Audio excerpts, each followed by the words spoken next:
శ్రీ గురుభ్యో నమ. శ్రీమాత్రే నమ. మా భక్తి టీవీని ప్రోత్సహిస్తున్నటువంటి మా ప్రేక్షకులందరికీ ధన్యవాదాలు తెలియజేస్తూ మనము ప్రతిరోజు గరుడ పురాణం గురించి తెలియచెప్పుకుంటున్నాము. అందులో ఉన్నటువంటి నరకాల గురించి తెలియచెప్పుకుంటున్నాం. 28 నరకాల గురించి శ్రీ మహావిష్ణువు ప్రస్తావించారు.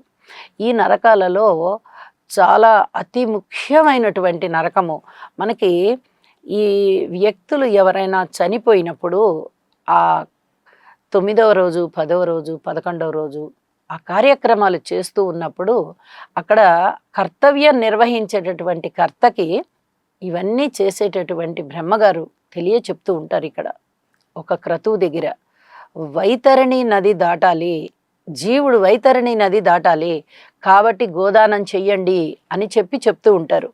అసలు ఈ వైతరణి నది అంటే ఏమిటి? ఏ పాపం చేసినటువంటి జీవుడు ఈ వైతరణిలో పడతారు అంటే రాజోద్యోగులు, రాజు, ధర్మము తప్పినవారు, నీతి తప్పినవారు, నిజాయితీ తప్పినవారు, వారి వారి యొక్క బాధ్యతలు ఏవైతే ఉన్నాయో ఆ బాధ్యతల్ని సక్రమంగా నిర్వర్తించకుండా వాటిని దాటవేసిన వారు ఈ వైతరణిలో పడతారు. ఈ వైతరణి చీముతో, నెత్తురుతో, మలమూత్రాలతో, వెంట్రుకలు, గోళ్ళు, మాంసము, నెత్తురు, చీము ఇలాంటి వాటన్నిటితోనూ నిండి ఉంటుంది. ఒక విధమైనటువంటి దుర్వాసన కూడా ఉంటుంది. ఇందులో జీవి పడతాడు. ఆ జీవి అందులో పడి ఆ భయంకరమైనటువంటి దుర్వాసనని భరించలేక విలవిల విలవిల లాడిపోతూ ఉంటాడు. ఆ వైతరణిని ఈది అవతల ఒడ్డుకి వెళ్ళాలి. ఈ వైతరణి అనేది ఒక నదిలాగా ప్రవహిస్తూ ఉంటుందన్నమాట. దీన్ని దాటి జీవుడు అవతలకు వెళ్ళాలి. దీన్ని దాటాలి అంటే అతనికి శక్తి చాలదు.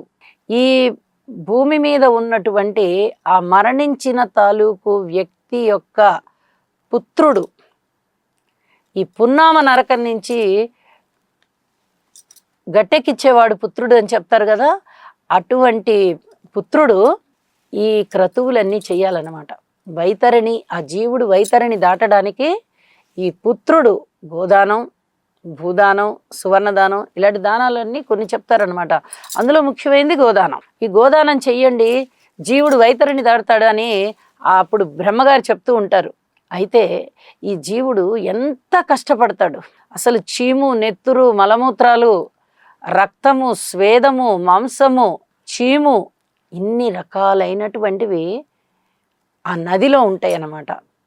గోళ్ళు ఉంటాయి, జుట్టు ఉంటుంది, వెంట్రుకలు ఉంటాయి, ఎముకలు ఉంటాయి, ఇక నానా రకాలైనటువంటి దుర్వాసనలు వస్తూ ఉంటాయి. అటువంటి వైతరణిలో ఈ జీవుడు పడి కొట్టుమిట్టుకుంటూ ఉంటాడు. దాటలేడు, అందులో ఉండలేడు. తాను చేసుకున్నటువంటి కర్మ తనకి తెలుస్తూ ఉంటుంది. బాధ్యతారాహిత్యంగా ఉన్నానే అనేటటువంటి బాధతో ఉంటాడు.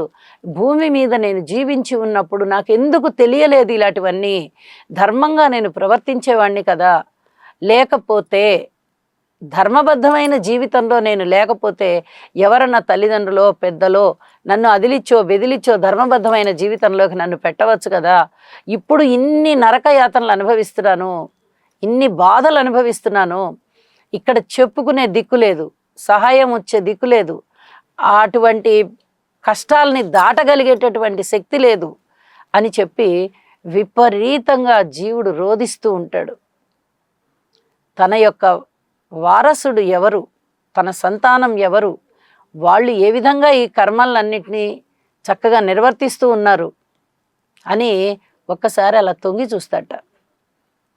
నా కొడుకు నా గురించి ఏదైనా దానమో ధర్మమో చేస్తే బాగుండు, నేను ఈ వైతరణిని దాటిపోతాను కదా, ఈ భయంకరమైనటువంటి దుర్వాసన నేను తట్టుకోలేకపోతున్నాను కదా అని చెప్పి అప్పుడు ఆ జీవి బాధపడుతూ ఉంటాడు.